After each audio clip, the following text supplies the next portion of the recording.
Welcome to the Playing Books Podcast, your shortcut to being truly well-informed. Great to be here. Today, we're embarking on a deep dive into a book it's really resonated with millions. Surrounded by Idiots by Thomas Erikson. It's a title that certainly grabs your attention, doesn't it? It really does. And our mission today is to unpack its core message, exploring this kind of radical idea that the so-called idiots in your life might just be people communicating and behaving, fundamentally differently than you do. Exactly. It's about shifting that perspective. We're here to extract the most important nuggets of knowledge and insight from this book, offering you, our listener, a powerful new lens to understand yourself and maybe everyone else a whole lot better. It's an incredibly empowering concept, isn't it? Because it shifts the focus. It moves away from just blaming them for being difficult Right. to understanding how our perception and maybe our communication style might actually be contributing to the friction we feel.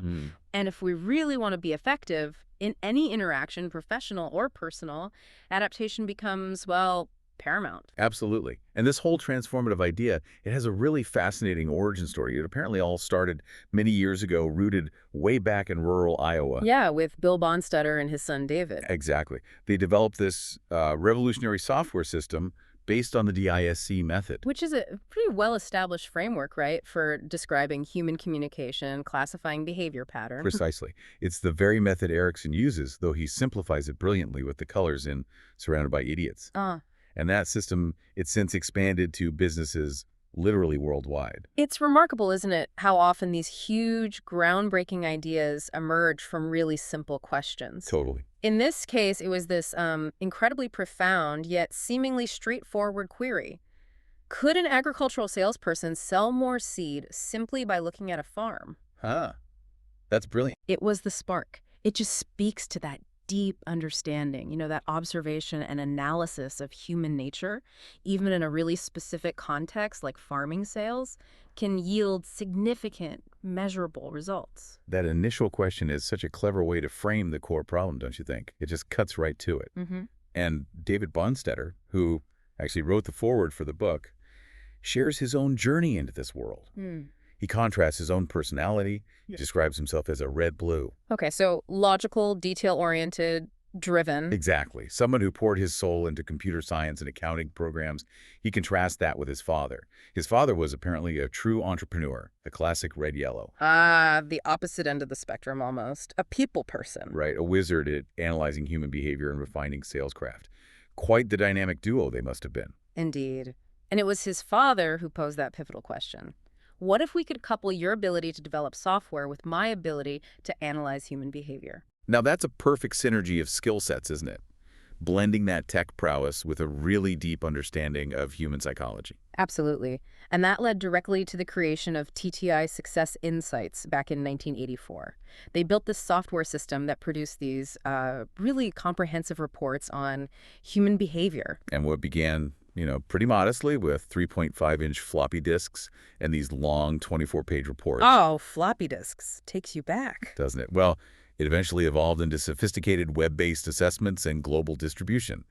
And the company wisely relocated from those frigid Iowa winters to sunny Scottsdale, Arizona. Smart move. Definitely. It's just a fantastic testament to how an idea, when it really addresses a fundamental human challenge, can truly grow into something enormous. And that fundamental human challenge, really at its core, is this. Human behavior is incredibly complex. It often feels nebulous, doesn't it? Totally. Hard to pin down. And it's remarkably easy and dangerously common, I think, to categorize people who behave differently from us as, well, ignorant or wrong or maybe just plain thick-headed. Yeah, it's the default setting sometimes.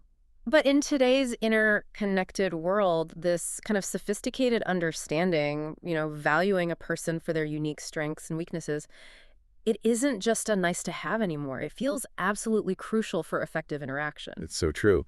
The foreword really hammers home this powerful key takeaway. It says, the idiots who surround you are in fact not idiots at all. Yeah. Instead, they are individuals worthy of respect, understanding, and being valued. That's the absolute heart of it, isn't it? It's the heart of this book, and really the heart of this deep dive we're doing today. This book is basically for anyone who wants to get ahead in life, in any relationship, professional or personal. Because, frankly, if you don't grasp these principles, you might just continue to be surrounded by what you perceive as, well, idiots. And who wants that, right? Precisely.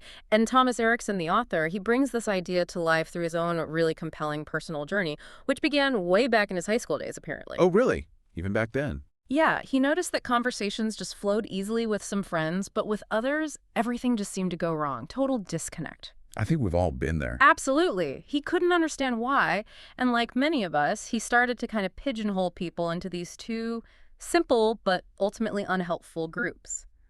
The good and sensible people, and then, well, all the rest, who he just considered blockheads. Yes, that feeling of just utter incomprehension, where you say something and people just stare back at you like you're speaking Martian or something. It's incredibly relatable, and it leads to so much frustration. Definitely. But the real aha moment for Erikson, Yeah. the moment that truly set him on this path, came when he met this self-employed man in his 60s named Stuart. Ah, yes, sure. The Right. band's surrounded by idiots. That's one. Stuart had founded his own business, and one of his very first comments to Erikson was that he was unequivocally surrounded by idiots. He genuinely believed it. He wasn't joking. Not at all. He described Department A as complete idiots, Department B as fools, and Department C as the absolute worst. So weird, he said. He couldn't even fathom how they managed to make it to work each day. Wow. And Stuart, to his credit, or perhaps detriment, had absolutely no issue vocalizing this. He'd call anyone an idiot directly to their face. Oh, my goodness. Which, predictably, led to his employees learning to avoid him like the plague. They never dared schedule one-to-one meetings. I can imagine. If there was bad news, Stuart would metaphorically shoot the messenger. It got so extreme that one office apparently had a discreet warning light above the reception desk. No way. Yes. Red when Stuart was present, green when he was away. Staff and even clients would check it. Some literally turned back at the door if it showed red. Can you imagine the office culture? That is, wow. A human-sized do not disturb sign just for one person. It really paints a vivid picture. Isn't it? And that's when Erikson, in this moment of, I guess, youthful audacity, asked the only question he could think of. Who hired all these idiots? Ooh, bold move. Knowing full well, of course, that Stuart himself had hired most of them. What Erikson was implicitly and quite pointedly asking was, who is actually the idiot here? And Stuart's reaction. Predictably furious, threw Erikson out and apparently, in his rage, even wanted to fetch a shotgun and shoot him.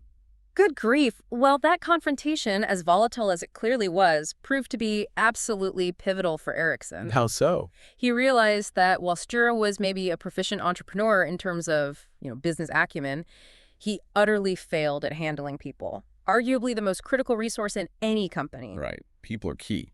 Stuart's definition of idiocy was simply anyone who didn't think or act exactly like him.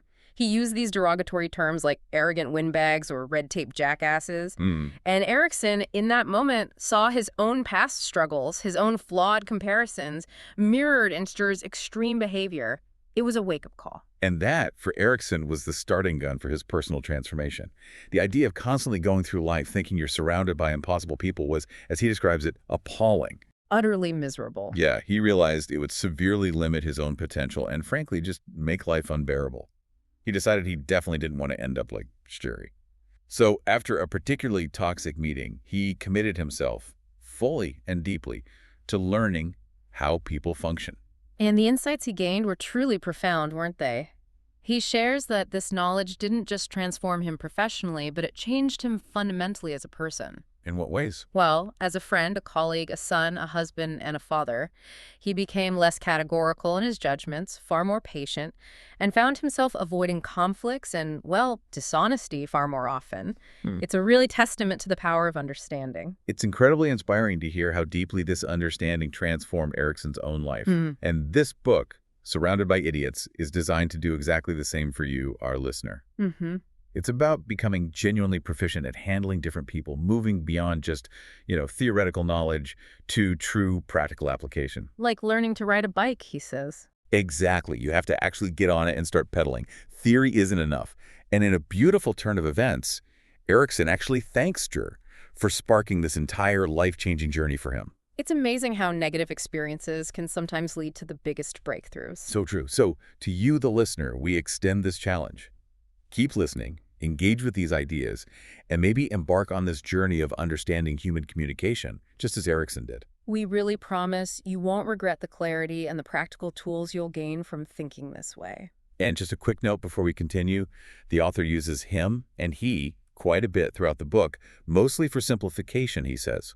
But rest assured, the insights and applications apply equally to everyone, regardless of gender. Absolutely. These are universal human patterns. Okay, let's open up section 1, the foundation of communication. This is a critical concept right off the bat. It might sound a bit counterintuitive at first, but it's essential. Communication happens on the listener's terms. Yeah. Expert, what does Erikson mean when he says everything we say is filtered? And why is that such an important starting point for better communication? Well, it's about acknowledging reality, really. Everything you say or write is inevitably filtered through the listeners you meet. Well, their frames of reference, their biases, their preconceived ideas. So what I intend isn't always what lands. Rarely, if ever. The message you intend to send is almost never identical to the one the listener actually understands. And yeah, it can feel a bit depressing at first, knowing you have such a limited control over what truly gets across. Right, it feels like you're losing control. But the power isn't in trying to change the listener. You can't fundamentally change how they function. The power lies in your ability to adjust your communication style to their preferences. Ah, okay, so the control comes back to me and how I adapt. Precisely. This creates what Erikson calls a secure arena for understanding. It allows a listener to focus their energy on actually comprehending your message rather than unconsciously reacting to how you're communicating it, which might be grating or confusing for them. That makes perfect sense. So it's less about force-feeding information and more about creating the right environment for it to be received properly. Exactly. And here's the kicker Erikson emphasizes. No matter your natural communication style, you will always be in the minority. Always. It's statistically true. The majority of people around you will function differently. So good communicators aren't just great at expressing themselves, they are incredibly flexible and skilled at interpreting others' needs. Absolutely. This adaptability then leads to what Erikson terms the power of prediction.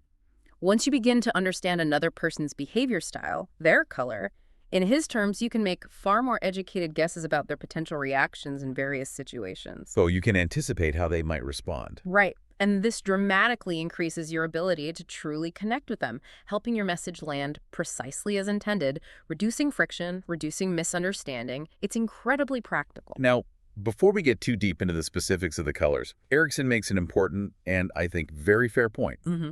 No system is perfect. Crucial disclaimer. This book doesn't claim to be totally comprehensive, and rightly so. I mean, given the immense number of human signals you've got, body language, cultural nuances, psychological aspects, age differences, gender, the list goes on. It's infinite, almost. Exactly. No single book could possibly capture it all. This one, however, offers a profoundly significant, albeit not total, picture. It's a powerful tool. It's a crucial disclaimer, yeah. It reinforces that these frameworks are tools, guides, not definitive, restrictive labels for individuals. It reminds me of Carl Jung's profound observation. What was that? He said, "We see what we do, but we do not see why we do what we do. Thus, we assess and appraise each other through what we see that we do." That's deep. We judge based on the observable actions. Right, and behavior patterns aren't just single actions. They're the whole set of attitudes, beliefs, and approaches governing how a person acts. We easily recognize some, but others often remain a mystery, which leads to that frustration, that feeling of being surrounded by, idiots. Right. And here's a truly liberating thought Erikson offers. No behavior pattern is inherently right or wrong. So important. There's no proper or incorrect way to be. Erikson is crystal clear on this. You are who you are, and there's no point in wondering why. You're fine no matter how you're wired. It takes the judgment out of it. It really does. He uses this powerful sledgehammer analogy to illustrate this. Behavior patterns are like tools in a toolbox. Different tools are right for different occasions. A sledgehammer is great for demolition, terrible for fine woodwork. Good analogy. So categorizing people isn't inherently bad. It's about how the tool is used. Are you using this knowledge to build understanding and connection, or are you using it to hammer down differences and dismiss people? That analogy truly puts things into perspective, and this leads us to what Erikson considers normal behavior, outlining 5 key characteristics. He says it's relatively predictable. Because we have habits. Exactly. People react habitually, though not every single reaction is perfectly predictable, of course. It's patterned, meaning consistent patterns deserve respect, including our own. Crucially, he says, it's changeable. Ah, so we're not stuck. No, we can adapt by listening, by acting differently, by speaking openly, by reflecting. Everyone has the capacity to adapt their behavior. It's also observable we can observe others without needing a PhD in psychology. Just pay attention. Right. And finally, it's understandable. We can understand why people feel and do what they do, even if it's different from us. So how do these fundamental behavior patterns actually originate? Erikson touches on the significant influence of childhood, right? Children, by nature, are born pretty impulsive and adventurous, aren't they? They just do exactly what they want. Totally unfiltered. But through imitation, especially of the parents and early caregivers, their original patterns begin to transform. Sometimes they become almost a copy of someone else, maybe even without conscious effort. Interesting. So that leads to our core values. This brings us to core values, yeah. These are deeply embedded, almost impossible to change sometimes. These are the things learned very early, like study and do well, or fighting is wrong, or the fundamental belief that all people are of equal worth. They're instinctive, forming the bedrock of our personality. We get the foundation. Then, layered on top of these, are what he calls attitudes and approaches. These are formed later through experiences like schooling, early jobs, significant life events. These are more mutable, more adaptable. Like learned responses. Exactly, like the relative Erikson mentions who always distrusted salespeople and constantly returned purchases because of some learned skepticism, maybe a bad past experience. Fascinating. And then there's what Erikson aptly calls the mask. Tell us about that. Right, our moderated behavior. It's essentially the mask we choose to wear to fit a particular situation, chosen based on our interpretation of what's needed or expected in that moment. And we all have several masks, don't we? Absolutely. One for work, maybe a slightly different one for home, maybe another one entirely for dealing with the in-laws or certain social groups. Definitely have an in-law mask. Most of us do. And the stronger your self-understanding, your awareness of your own core behavior, your natural tendencies, the greater your ability to adapt effectively to others and consciously choose the right mask for the right moment. So self-awareness is key to adaptation. It's fundamental. And when it comes to the practical application of this system through the colors, Erikson notes some interesting stats. About 80% of people, he says, have two dominant colors in their profile. Okay, most people are a blend. Right. Approximately 5% have only one dominant color, quite rare, and the rest, about 15%, have three dominant colors. So quite complex profiles are possible. Definitely. But the book focuses primarily on understanding each single color as a fundamental component, like understanding the individual ingredients in a recipe before you start mixing them. Makes sense. Build from the basics. And statistically, green behavior, whether it's alone or combined with other colors, is the most common profile you'll encounter out there. While red, whether alone or combined, is the least common. Good to know. Sets the stage nicely. Yeah, it sets the stage for our deep dive into the four distinct colors themselves, which, in the original DISC framework, stand for dominance, which is red, influence, yellow, steadiness, green, and conscientiousness, blue. Okay, let's unpack section 2. The four colors are deep dive into these DISC profiles. We're starting with red behavior, which Erikson terms the alpha, the driver. The powerhouse. Exactly. If you've ever met someone who just always seems to be in charge, moving at like 1,000 miles an hour, you're likely looking at a red. Their core traits are pretty undeniable. Energetic, efficient, dynamic, blunt, honest, competitive, and supremely action-oriented. They're all about the results, aren't they? Decisive, often groundbreaking, strong-willed, fearless, quick thinking. Inactivity's their kryptonite. They have this constant, almost palpable sense of urgency about everything. You can often spot them across a room, can't you? They're frequently the loudest talkers. They go all out when explaining something, and they're typically the first to answer any question. Often making these really categorical comments on almost any topic, judging broadly, like they might judge an entire country based on a single news report they saw. Yeah, quick to generalize. Something is always happening in a red's life because, for them, that phrase, idle time is wasted time, is practically a religion. They're always on the go, and they just sort of expect everyone else to step aside or keep up.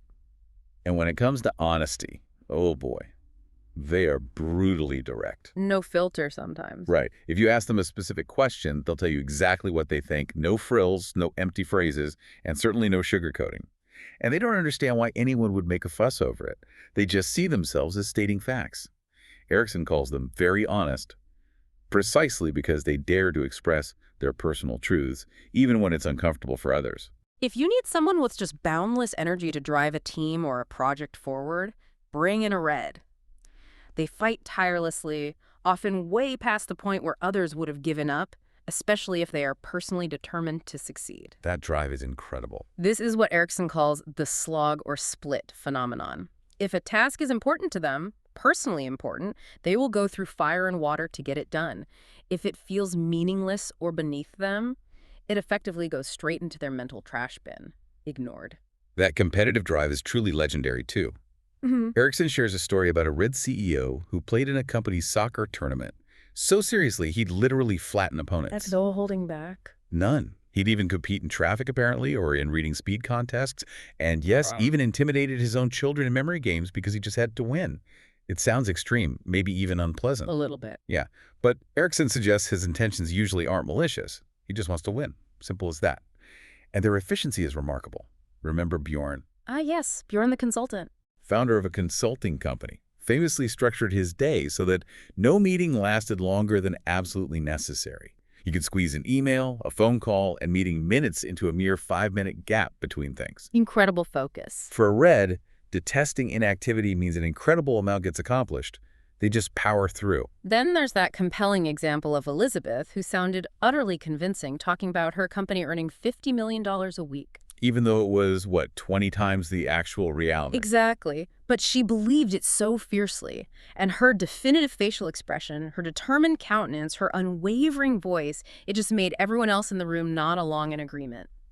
As Erikson's friend so succinctly put it about Reds, there are two ways to do this, my way and the wrong way. Huh. That's classic Red, isn't it? They're groundbreaking and strong-willed, decisive, and results-oriented. They're not afraid of controversial decisions. While others hesitate, carefully weighing every single risk, a Red just makes the call, and then it's full steam ahead. Right. They're undaunted by tough choices, which is probably why so many successful entrepreneurs are predominantly Red. They understand that risks are just an inherent part of life, and achieving big goals simply requires immense hard work right from the very beginning. Like the guy on the second floor Erikson mentions in the apartment complex who, despite initial resistance, dared to go against the super and single-handedly got the trash policy changed. If you need a problem pursued relentlessly to resolution, find a Red. Definitely.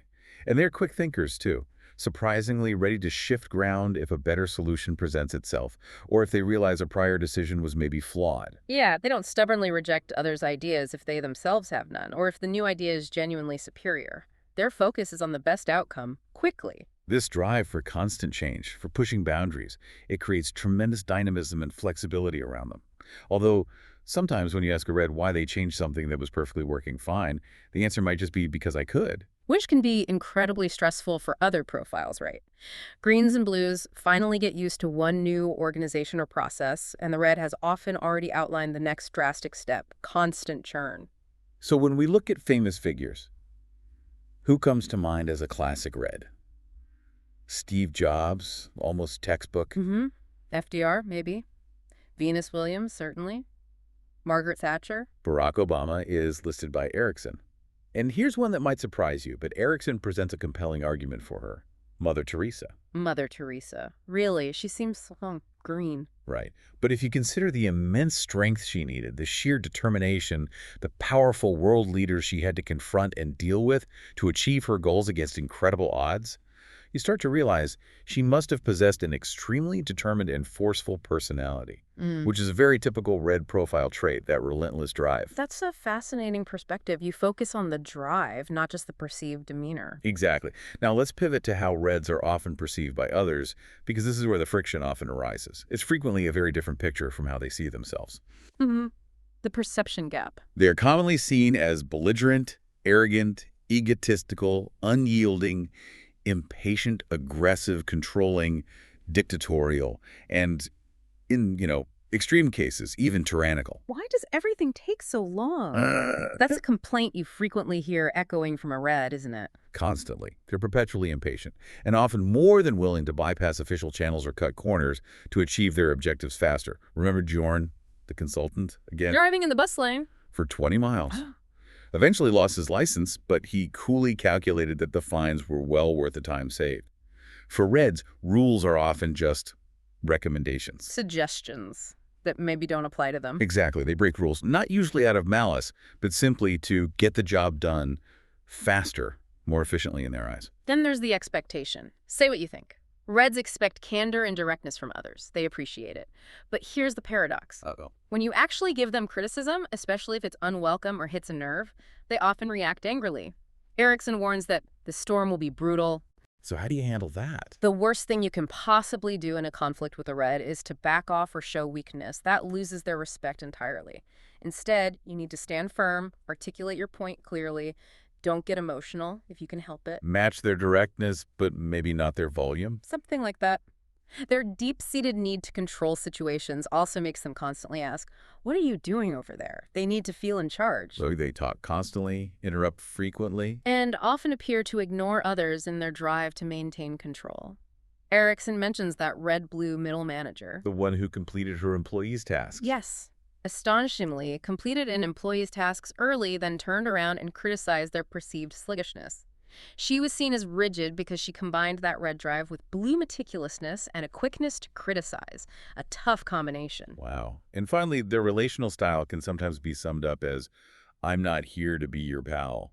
Yeah, they tend to be less relationally focused, often steamrolling friends or coworkers without any malicious intent, purely in their single-minded pursuit of goals. Erikson recounts that particularly difficult dinner example, right? Where a Red, observing a stressed green-blue man, Bluntly told him that he complains too much and should simply pull himself together. Just zero empathy in that moment. ouch. Reds often genuinely believed they were surrounded by idiots because fundamentally others don't function with their same level of directness, speed, and competitive drive. It's a mismatch in operating systems. Precisely. Now, shall we move on to Yellow, the enthusiast, the social butterfly? Let's do it. These are your perpetually optimistic, cheerful people with a bright outlook on life. True men and women of possibilities. They're driven by merriment and laughter, always finding opportunities for enjoyment and connection. They bring the energy, but in a different way than Reds. You recognize them easily, don't you? They're generally easygoing, always have something entertaining to say, and rarely, if ever, think before speaking. Huh. Like Erikson's sister, Marita, the quintessential Yellow. When asked what she was thinking, she'd just reply, "Thinking. I wasn't." That just perfectly encapsulates their spontaneous, expressive nature. Think later, maybe. My favorite example of Yellow optimism and resilience is Mike. The author's apparently jinxed friend. Oh, poor Mike. Right. Despite a life seemingly full of relentless challenges, his wife leaving, job loss, multiple car accidents, burglaries, nothing seemed to bother him for long. He just bubbles along. Remarkable resilience. Even after that car crash that rendered his Alfa Romeo undrivable from the driver's side, he just said, "It was fine. I just got out the other door." Yeah. That's an unshakable, almost illogical optimism. Yellows truly spread joy and warmth with that uncontrollable optimism, which effectively demolishes opposition or negativity. Marianne, the sales director Erikson highlights, exemplifies this. Her amazing ability to inspire could literally convince sellers to jump out the window if she asked them to. Wow, that's persuasive power. She even famously handled an irate customer by simply smiling steadfastly and refusing to engage with his negativity, ultimately turning his anger into laughter. She just wouldn't let the bad vibes in. And their creativity is absolutely boundless. Robin, the home designer Erikson mentions, thinks in images, seeing things before they even exist, and he possesses the courage to actually try out those wild ideas. Need new ideas or a fresh perspective on an old, stale problem? Definitely ask a Yellow. They can even, as Erikson puts it, sell snow to a penguin with their persuasive energy, seeing opportunities and potential where others only see dead ends. So who are some famous Yellows that spring to mind? Well, Oprah Winfrey for her incredible ability to connect and inspire millions. Robin Williams, obviously, with his boundless energy and humor. Definitely. Ellen DeGeneres. And maybe fictional characters like Pippin from The Lord of the Rings, always optimistic, maybe a bit naive. Or Han Solo from Star Wars, charming, quick-witted, flies by the seat of his pants. Good examples. They all bring that infectious, magnetic enthusiasm. However, like Reds, Yellows are often perceived quite differently by others. The perception gap strikes again. They can be seen as selfish, superficial, maybe overly self-confident, talking way too much, being bad listeners, easily distracted. and even careless with details or commitments. Erikson notes that when a yellow hears this kind of criticism, they either get deeply hurt or they might launch into a ferocious argument. But crucially, none of it truly torments them for long. Why is that? They seem to have a kind of selective memory. They just quickly forget the difficult bits and move on to the next fun thing. Convenient. Hello, anyone there? Listen to what happened to me. You want to know, right? Erikson uses this phrase to capture their communication style. It's perfect. They are, without doubt, excellent communicators when they are speaking, but it can quickly become too much for the listener. Information overload. They tend to dominate conversations with what Erikson calls limitless verbosity and a notable egocentrism, earning them terms like windbag or motor mouth. Remember Peter, the sales manager? The one who spoke 69% of the time. Yeah. In a meeting where only 1 out of 19 agenda points was relevant to him. It's possible because yellows often deliver opinions and advice regardless of their actual knowledge. Their thoughts and speech are often just unprocessed material pouring out in real time. And there's a classic yellow retort. I know it looks messy, but there's a method to the madness. Ah, yes, the chaos defense. Yellows are often careless and unstructured, easily bored by details. They famously forget appointments, miss deadlines, leave projects half-finished because their minds are already leaping miles ahead to the next exciting thing. And their optimism about time. It's truly incredible. Being 45 minutes late can be genuinely downplayed in their own minds to a little over 15 minutes until they actually start to believe it themselves. Time is flexible for a yellow. Then there's the me aspect. Erikson is clear they aren't necessarily more selfish than other profiles. But they seem that way. Exactly, because they primarily talk about themselves. They frequently interrupt and skillfully guide topics back to their own experiences or opinions. Gustav, at that conference, Erikson mentions. Oh, Gustav. He notoriously answered every single question, even when not addressed to him, spoke absolute nonsense sometimes, and even leaned into the author's field of vision to continue talking, completely dominating the conversation without an ounce of self-awareness. It's almost comical, that lack of awareness sometimes. And Erikson notes a certain childishness in their approach. They'd only really like doing enjoyable things, quite literally closing their ears sometimes to boring conversations. So if you want a yellow's attention, you absolutely need to be entertaining. Bring the fun. Good tip. And under stress. What happens to yellows? Under stress, yellows don't just get moody. They become even more sulky and unstructured. Factors like isolation, being told it's inappropriate to joke or express themselves freely at work, feeling trapped, not getting sufficient attention, or just a general lack of social contact can push them over the edge into these exaggerated behaviors. They need connection and positivity. Okay, fascinating. Shall we move on to green behavior? The balancer, the supporter. Let's do it. And this is statistically the most common profile Erikson describes, remember? Representing the average of all other colors, not in a negative sense, but as the most balanced and commonly found profile. Like the bedrock.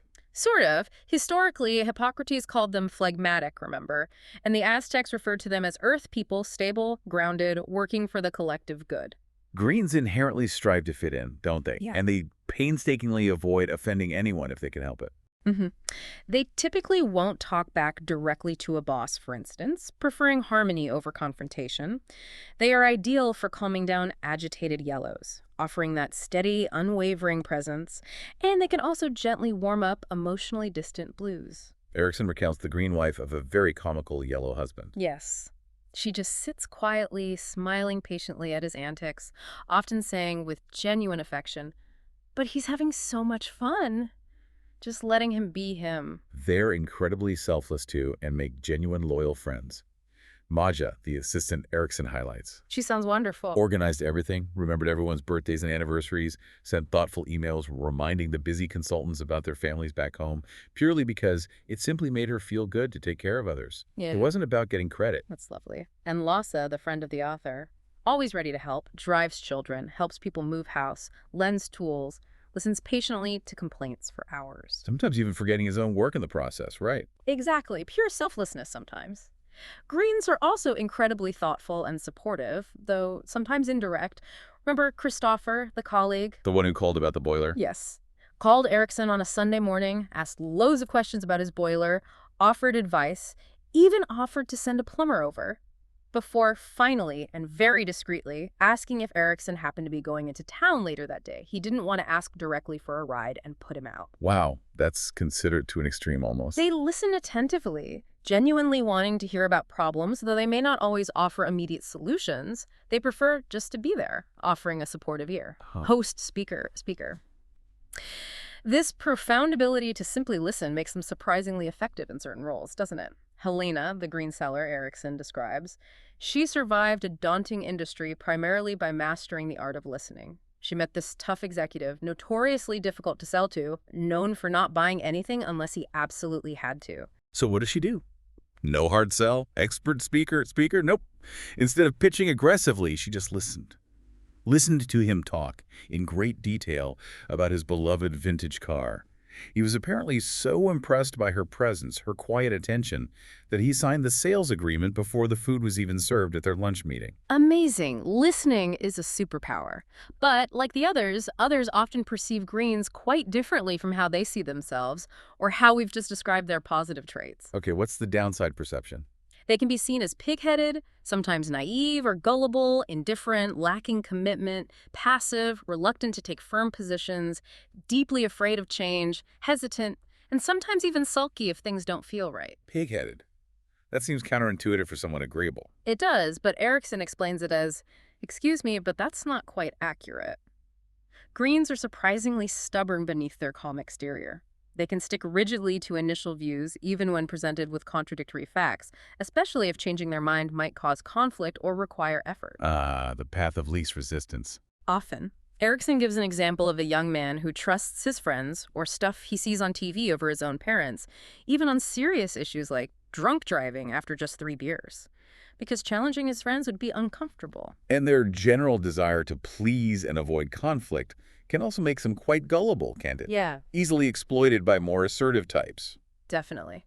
Their indifference and lack of commitment can also be profoundly frustrating for more driven profiles, often killing enthusiasm in a team setting. Erikson mentions a manager who had these lower middle-age green employees who just couldn't think of anything worth getting involved in. Just coasting. Seemed like it. Or think of the husband clutching his beloved recliner for dear life when his wife makes exciting new plans for the weekend. They simply don't want people to be too involved or to shake things up unnecessarily. Stability is paramount. What's thought in secret is said in secret. What does Erikson mean by that? Greens are notoriously reluctant to take firm positions on sensitive issues, precisely because they fear any kind of fuss or conflict. They often resort to ambiguous, vague language phrases like, "It appears that there are perhaps a few challenges here." Covering their bases. Exactly. To avoid responsibility and personal risk. They prefer to simply believe what everyone else believed, or whatever seems easiest and least controversial. And it was better before. That phrase perfectly encapsulates their deep dislike for change, doesn't it? It really does. They often perceive change as unnecessary, disruptive, or just plain uncomfortable. Erikson's own mum was apparently easily flustered by a simple change of plans for a family visit, even if it didn't affect her directly at all. They frequently pretend there are no opponents to change, as long as everyone else also just sits quietly and doesn't rock the boat. Keep the peace. And their conflict avoidance, that harmony outlook, means they strive for agreement and peace at almost any cost. They often view anyone who causes conflict, even necessary conflict, as a troublemaker. Erikson uses that vivid analogy of the rotting pile of trash on the dinner table. Everyone quietly ignores the stinking problem until someone finally points it out, making that person the agitator, the one disrupting the false harmony. So suppressing issues maintains surface-level peace. But inevitably leads to much bigger, messier problems down the road when the trash pile gets too big to ignore. Makes sense. And under significant stress, what happens to greens? Under stress, greens don't just get quiet. They become even more passive, more non-committal, and surprisingly stubborn. Friction, open conflict, feeling exposed, being pressured to change rapidly, not feeling appreciated, or feeling completely alone are major stress factors for them. And a key difference from, say, reds is that they tend to internalize blame.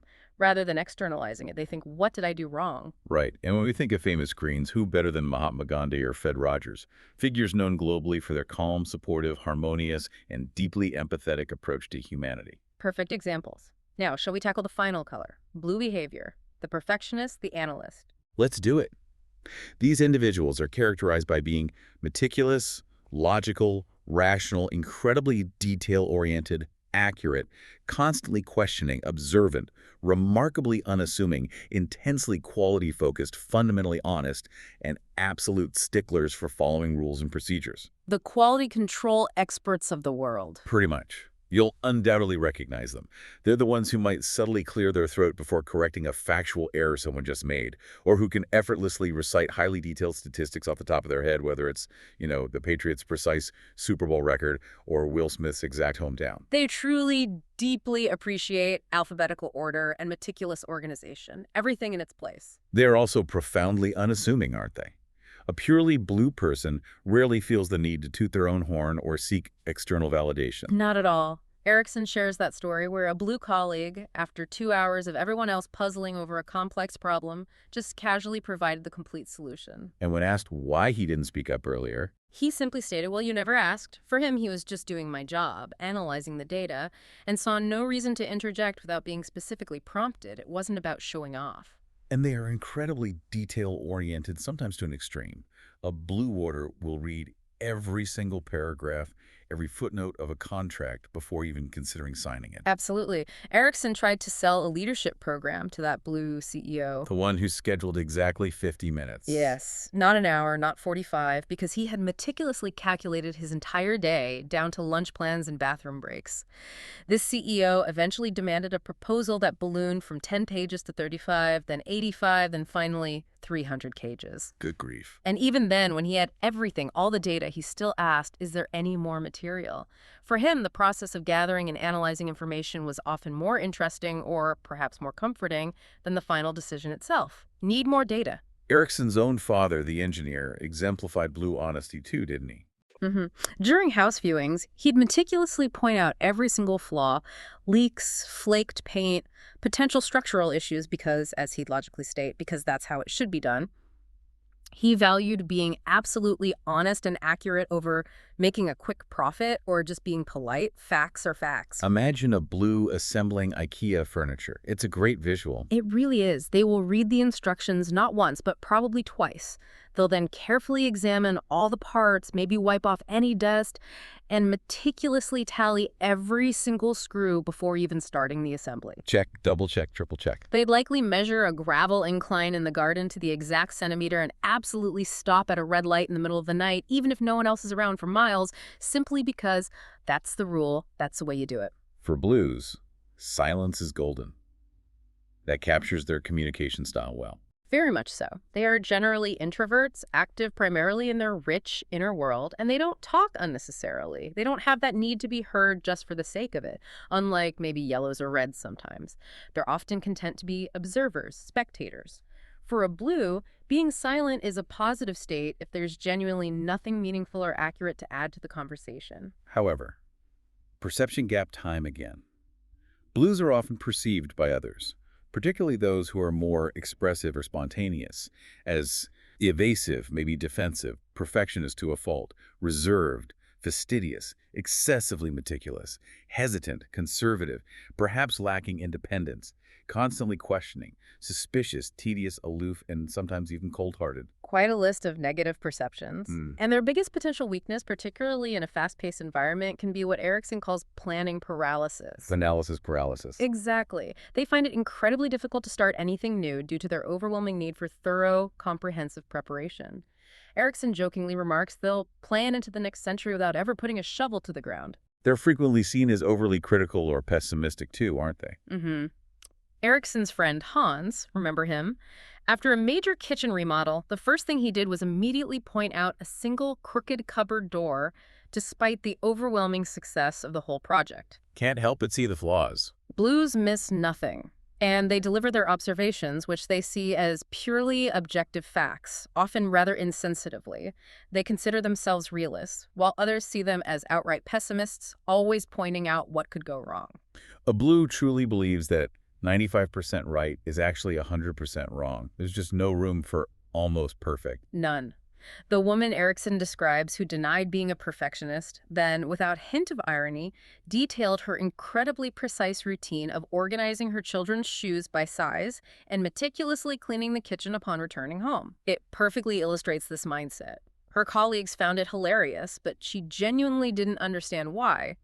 that was just the right way to do things. And their approach to personal interaction can often be summarized as, I don't really know you, so keep your distance. Yeah, blues need a significant amount of personal space, both physical and psychological. They generally don't engage in small talk just for small talk's sake, and consequently, they can appear cold-hearted and distant, especially to more socially oriented yellows and greens, who might just dismiss them as bores or unfriendly. Finally, better safe than sorry is their core motto, isn't it? Absolutely. They constantly double-check everything, their keys before leaving the house, ATM receipts, even meticulously rechecking Excel calculations with a separate physical calculator because they fundamentally don't trust intuition unless there are absolutely zero facts to rely on. Data is king. Famous blues include figures like Bill Gates with his analytical and strategic mind. Mm-hmm. Condoleezza Rice, known for her precision and meticulousness. Good examples. And under stress, what happens to a blue? Under stress, blues become even more closed off and nitpicky. Insufficient facts, a profound lack of structure, spontaneous decisions being made around them, overly personal questions or being told dismissively, you don't know what you're talking about. These are major stress factors for them. They retreat further into their detailed world. Okay, wow. We've deeply explored each color. Red, yellow, green, and blue. Now let's move into section 3, adaptation and real-world application. This is where the rubber truly meets the road, isn't it? How to effectively handle everyone who isn't like you. This is the practical payoff. Erikson revisits the idea of intellectual elasticity here, explaining why highly intelligent people can still seem like idiots to us. What's going on there, according to him? It's precisely because they don't see the world the way you see it or perceive information in the same way. Their operating system is different. This section is all about what Erikson calls chameleon behavior, which is essentially emotional intelligence or EQ in action. So changing your colors temporarily. Kind of. Adapting your behavior, truly shifting your style to meet others where they are, takes conscious effort and energy. Our natural core behavior is comfortable. It's effortless. But this unnatural adaptation can be tiring, especially if we're untrained or under stress. And when we're tired, we revert. Exactly. We tend to revert to our core behavior, often to the surprise or even confusion of others who've gotten used to our adapted mask. Erikson shares the story of Adam, right? The yellow entrepreneur. Yeah, a very successful yellow entrepreneur who had apparently never really reflected on his own behavior much. He initially resented being profiled in a DSC workshop, feeling it was somehow a deception not to just be himself all the time. Why should I change for them? Kind of attitude. Much. But eventually, he came to understand the profound benefits of self-awareness and the choice of adaptation. It's ultimately your choice how much to adapt in any given situation. But the core principle remains crucial. You will almost always be in the minority when interacting with others. So good communication inherently means being skilled at adapting to their communication style. Okay, let's break down how to effectively adapt to each color, starting with the reds. What a red expects of you is crystal clear, Erikson says, almost a mantra. It is. Do what I asked of you as quickly as possible, preferably, even faster than that. They genuinely believe most people are too slow, and endless discussion without immediate action drives them absolutely crazy. So your immediate action should be, hurry up, speak and act quickly, be direct and businesslike. Forget the small talk or the initial flattery. They're not there for chit-chat.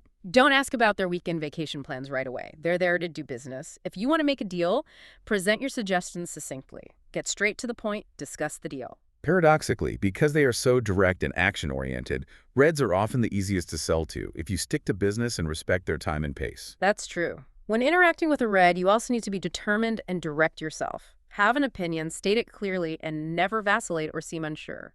And crucially, never back off in a conflict, right? You need to stand your ground to earn their respect. Absolutely critical. If you truly know what you're talking about, they'll eventually turn around and listen, even if they initially resist.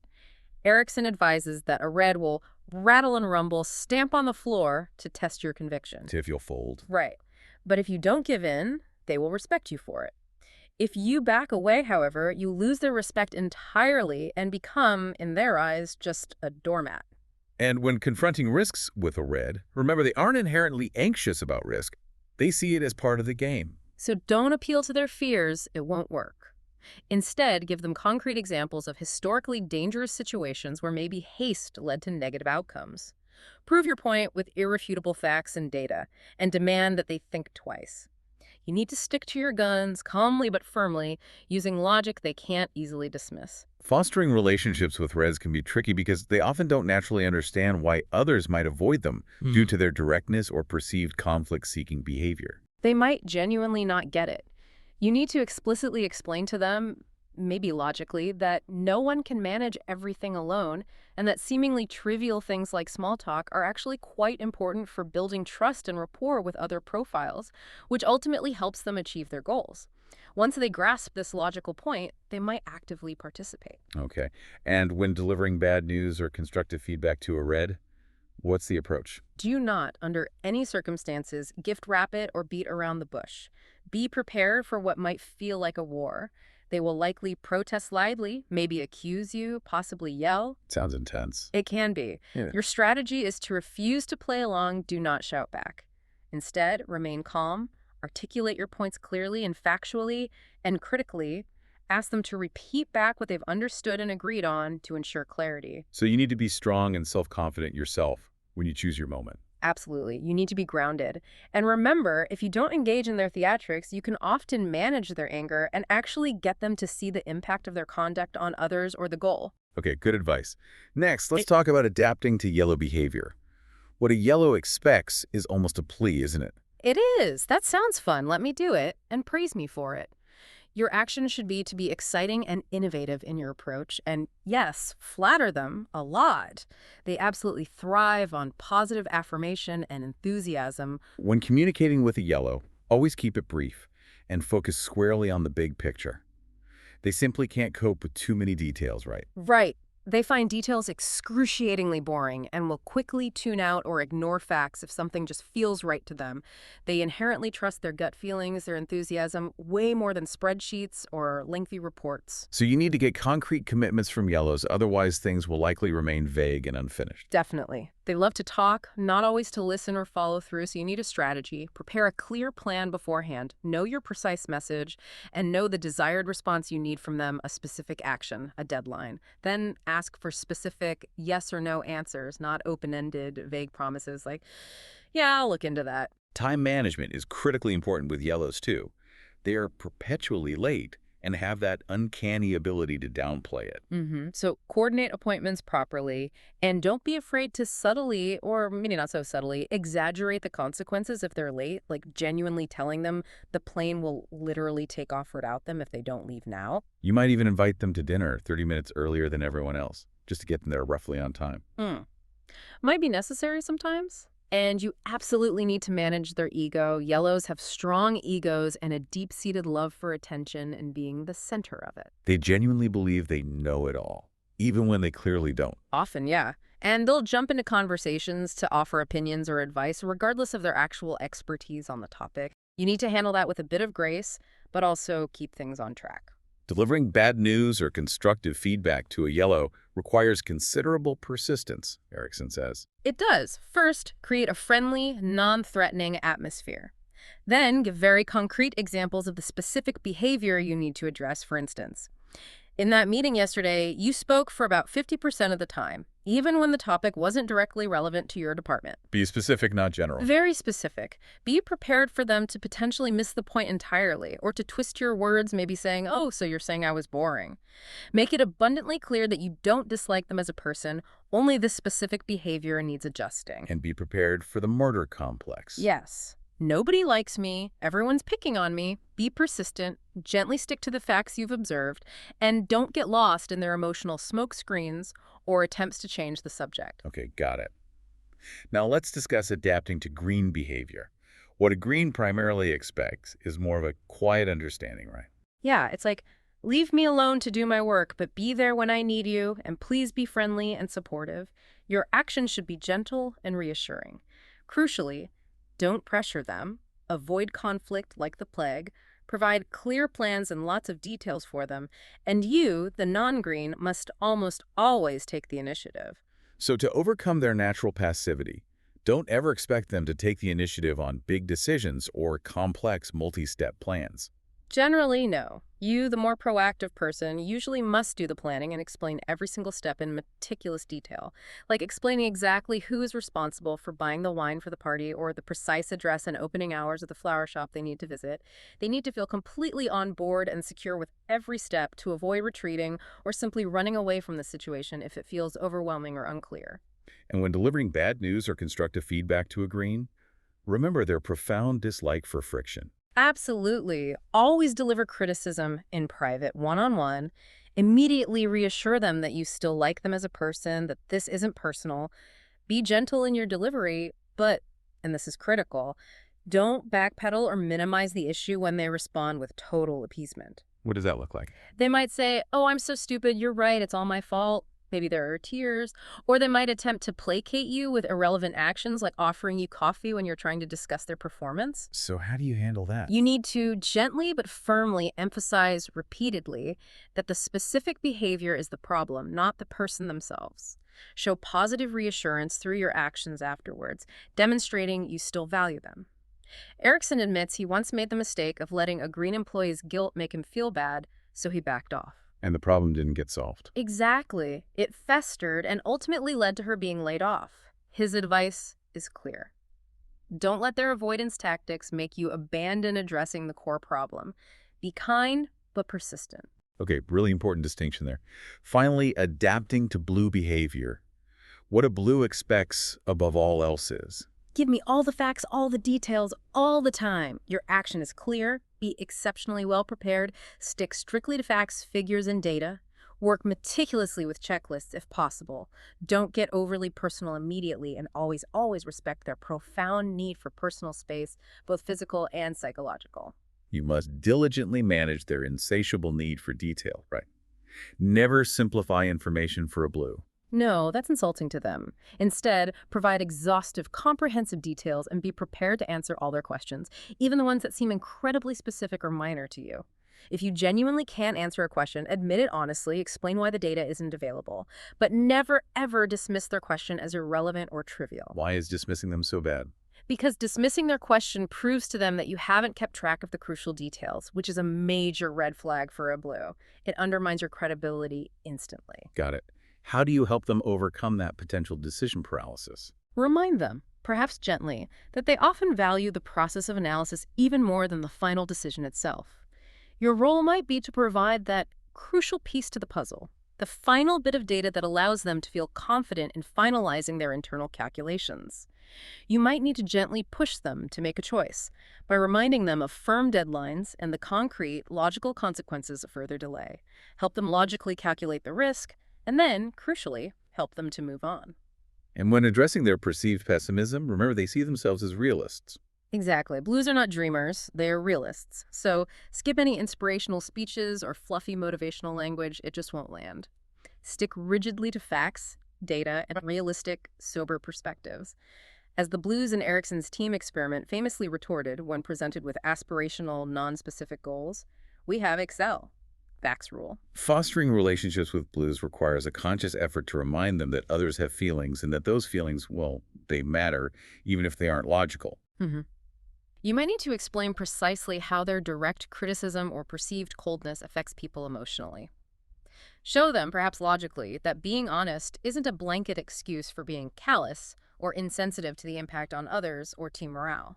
And what about using intuition with a blue? They don't trust gut feelings, do they? Not unless there are absolutely zero facts available to guide a decision. You might need to explain that sometimes intuition can be a form of accelerated logic based on past data points, especially when concrete facts are absent or time is critical. Prove to them with logical reasoning that some informed action, even based on less than perfect data, is often better than complete paralysis caused by waiting for perfect information that may never come. Delivering bad news or criticism to a perfectionist blue sounds incredibly tough. It is. You absolutely must do your homework thoroughly, leaving no room for factual error in your feedback. If you are vague, they might meticulously repeat your words verbatim back to you without truly internalizing or acting on them because your point wasn't precise enough. So you need to follow up persistently. Yes. And remember, they criticize others readily and sharply, precisely because they genuinely see all the mistakes that others overlook. They often expect and even respect the same level of rigorous scrutiny applied to themselves, as long as it's fact-based and fair. Wow, okay, that's a huge amount of practical advice on adapting. Now for Section 4, deeper insights and real-world examples. Erikson provides a fantastic, highly relatable real-life example of these dynamics at play. The company party. Ah, yes, the infamous bank branch party. Picture it. A typical bank branch, staffed with distinct profiles, a red boss, some enthusiastic yellow advisors, a supportive green admin team, and a meticulous blue credit manager. Everyone was tired, overworked, stressed out. The perfect storm for behavioral patterns to emerge. A yellow advisor, fed up with the grumpy faces, bursts forth with an idea for a company party at some fancy conference center with a spa and gym. Overflowing with enthusiasm, naturally. Of course. And casually overpromising on knowing the owner. The red bank director, ever decisive, likes the idea, makes an immediate decision to pay for it, assigns the yellow to organize it, who then gives a vague smokescreen of a plan. Then ask the greens for help, Yeah. who readily agree without really knowing the details. And then the red boss promptly forgets about the whole thing entirely until the last minute. Classic sequence of events. And as the party plans supposedly unfold, the yellows continue to exaggerate the ideas, right? Going from maybe a formal black tie ball to an anything-goes toga party in their heads. Meanwhile, in the background, the blue credit manager sits silently, visibly concerned, probably calculating costs and risks. He finally, somewhat clenching his teeth, asks the crucial practical question. But how are we supposed to get there? Pointing out the logistical obstacles, it's 20 miles out of town, transportation's a major issue, no one's booked anything. He crosses his arms, a clear sign of his blue discomfort with the lack of planning. And then a classic yellow versus blue conflict erupts. The yellow, feeling their fun is being attacked, lashes out at the blue for his perceived negativity. The blue, in typical fashion, says there are lots of options, but offers no decision, only pointing out the poor planning and lack of detail. And the greens, ever the peacemakers, step in and save the day by offering to drive everyone, calming the discussion and allowing the yellow to feel like a winner again, even though their plan was flawed. The ironic twist, of course, is that the yellow advisor who initiated the whole thing, caught up in the excitement, double-booked herself, and never even showed up to our own party. Oh, that's brilliant. But the real insight, the one that truly encapsulates Erikson's theory about underlying traits, comes during the party itself, specifically under the influence of alcohol. Yes, the alcohol effect. Erikson observes that 3 of the 4 yellow salespeople, normally so jovial and effervescent, become strikingly silent, moody, philosophical, and quite pessimistic after a few drinks. Total personality flip. Seems like it. Meanwhile, the blue credit manager, usually so reserved and nitpicky, is found dancing on the table telling dirty jokes, completely out of character. You're kidding. Dancing on the table. That's what Erikson reports. And the stern red bank director, who is usually so blunt and unyielding, becomes ambiguously apologetic towards the Greens, actually saying things like, he knows he's not horrible, really, and they shouldn't take his office outbursts personally. Wow, the armor comes down. And perhaps most astonishingly, the 6 Greens, having also imbibed quite a bit, collectively give the red boss a proper dressing down, telling him straight out he's the worst boss they've ever had and that they'll still be there long after he's gone. Whoa. Years of suppressed frustration coming out. Exactly. The red boss, utterly flummoxed by this green rebellion, apparently flees the party. The conclusion from this anecdote is astounding then.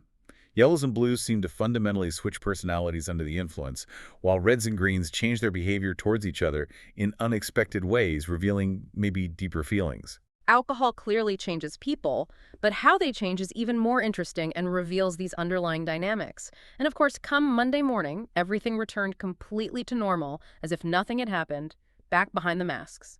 We challenge you, the listener, to observe this phenomenon in your own life with appropriate caution about alcohol consumption, of course. It's a fascinating social experiment playing out all around us, these hidden sides. This phenomenon of categorizing human behavior isn't new at all either. Erikson provides crucial historical context, reminding us that people have always been like this. He introduces Hippocrates' ancient humoral pathology. The 4 humors. Right. Blood, yellow bile, black bile, and phlegm linked to corresponding temperaments. Choleric, yellow bile, was fiery, temperamental, hot-blooded. Sanguine blood was creative, happy-go-lucky, optimistic. Phlegmatic phlegm was sluggish and slow. And melancholic, black bile, was gloomy and pessimistic. You can already see the parallels to the colors, can't you? Clearly. Even ancient civilizations recognized and codified these patterns. The Aztecs, for example, categorized people using the four elements. Fire people, fiery, explosive warrior types, leaders like reds; air people, determined but easygoing, captivating, maybe yellows; earth people, stable, secure, worked for the collective greens; and water people, quiet, secure, observant, perhaps blues. These ancient archetypes clearly echo the modern DISC profiles. Absolutely. These historical models, from Hippocrates to the Aztecs, laid the crucial groundwork for modern systems like DISC. Walter Clark famously developed the DISC concept based on William Moulton Marston's observations back in the 1950s, leading directly to the color-coded model used so effectively in Surrounded by Idiots. Erikson emphasizes that the colors are simply a learning aid, right? A user-friendly way to make a complex system more accessible and easier to grasp. Exactly. It's about understanding the concepts, not getting hung up on the specific labels. We can even see these distinct patterns in something as mundane as written communication, especially emails. Erikson shares brilliant examples of how email styles can reveal a person's underlying color. It's quite revealing once you know what to look for.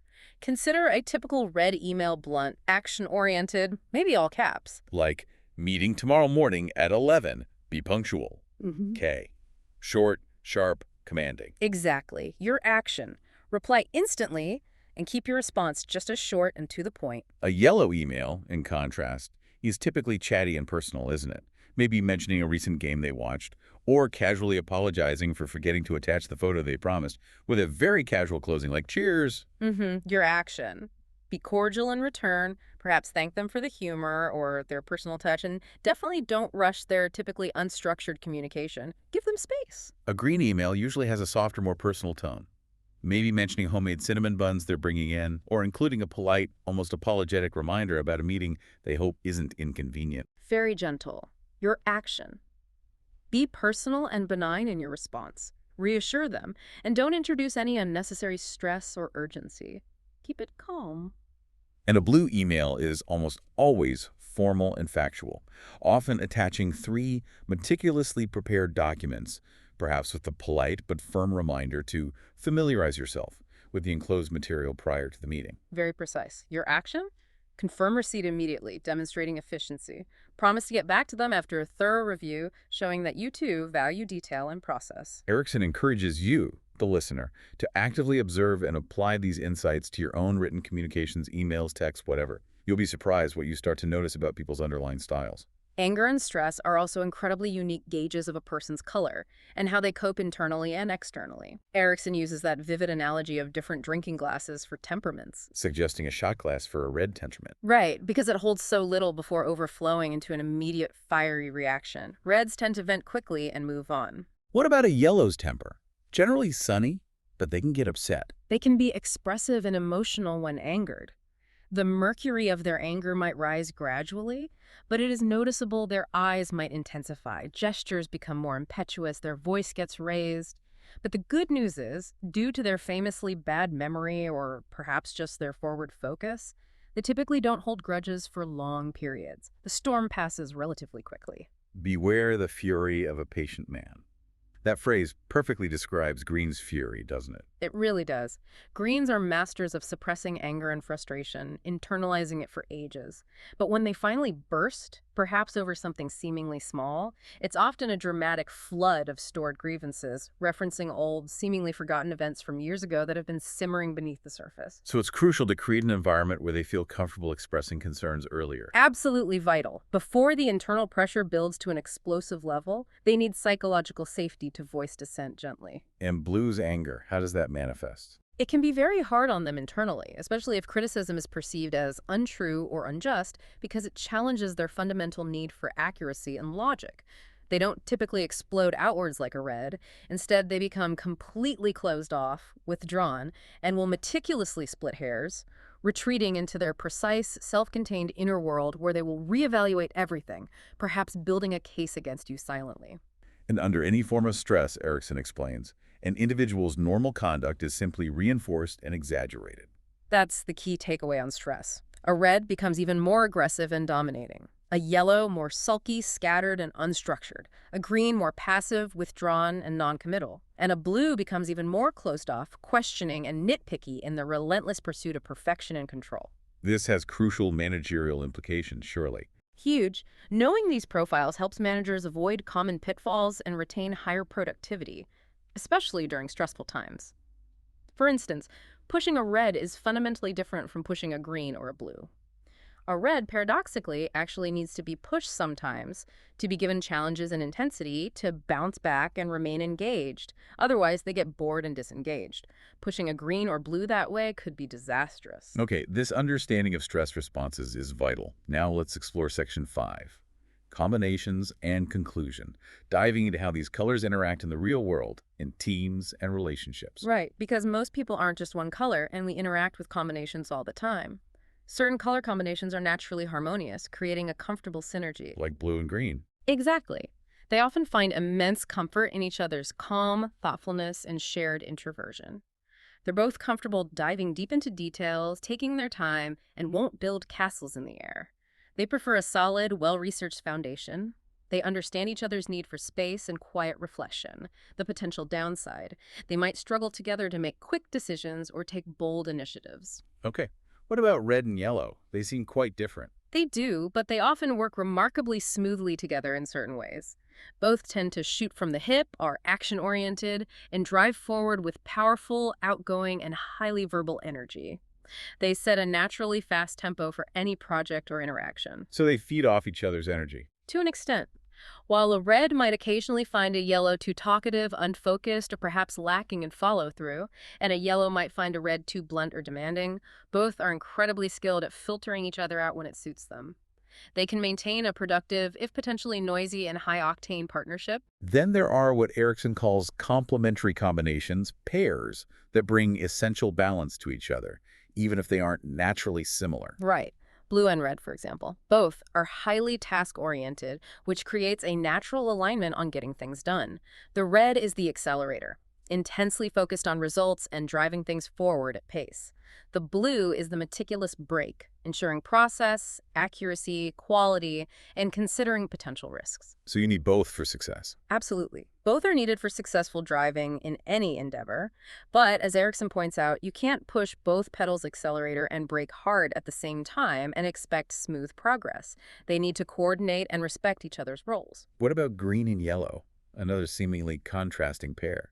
They often complement each other well, too, despite their different tempos and energy levels. Both are genuinely interested in people and relationships, which forms a good foundation for connection.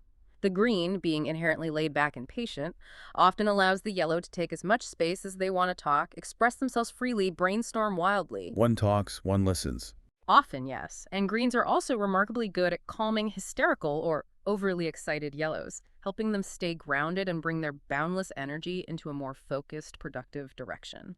The green provides the stability the yellow might lack. But, as with any system, there are also genuine problems that can arise, highlighting the critical need for the value of diversity in any team or relationship. A red and a green working closely together, for instance, can be quite a challenging combination if not managed consciously.